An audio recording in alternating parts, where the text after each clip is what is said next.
غزوہ بدر ختم ہوا، تمام مشرکین کو شکست ہو گئی اور خدا تعالیٰ نے مسلمانوں کو فتح نصیب کی، اور بہت ہی اچھے انداز میں خدا تعالیٰ نے مسلمانوں کو فتح نصیب کی۔ اور جب واپس پلٹ کر مدینے کی طرف آئے تو جب راستے میں نماز پڑھ رہے تھے، حدیث یہ مسند ابو یعلا میں موجود ہے کہ رسول اللہ صلی اللہ علیہ وسلم نماز پڑھ رہے تھے تو صحابہ کرام ارشاد فرماتے ہیں کہ ہم نے دیکھا کہ رسول اللہ صلی اللہ علیہ وسلم نماز کی حالت میں مسکرا رہے تھے، اور جب نماز پوری ہوئی تو ہم نے رسول اللہ صلی اللہ علیہ وسلم سے پوچھا کہ یا رسول اللہ، آج ہم نے ایک عجیب معاملہ دیکھا کہ آپ نماز کی حالت میں مسکرا رہے تھے۔ تو رسول اللہ صلی اللہ علیہ وسلم نے ارشاد فرمایا کہ معاملہ ایسا تھا کہ مجھے مسکرانا پڑا۔ وہ معاملہ یہ تھا کہ نماز کی حالت میں میرے پاس جبرائیل تشریف لائے تھے۔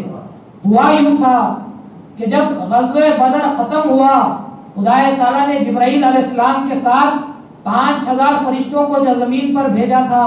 غزوہ بدر ختم ہوا، خدا نے جب جنگ ختم ہوئی تو جبرائیل اپنے ساتھ فرشتوں کو لے کر آسمان پر گئے تو ان کو آسمان پر بلایا نہیں گیا، پہلے آسمان پر ہی روکا گیا اور پوچھا گیا۔ خدا نے جبرائیل علیہ السلام سے پوچھا، جب تم گئے تھے زمین پر رسول کی دعا تھی تو تم گئے تھے، اب واپس آ رہے ہو تو کیا رسول کی اجازت لے کر آئے ہو؟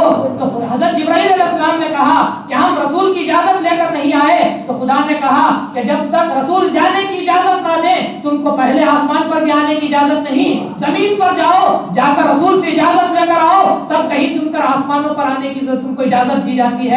تو فوراً سے نماز کی حالت میں جبرائیل فرشتوں کے ساتھ آئے تھے، جب میں نے اجازت دی تو اب خدا نے ان کو آسمانوں پر بلایا ہے۔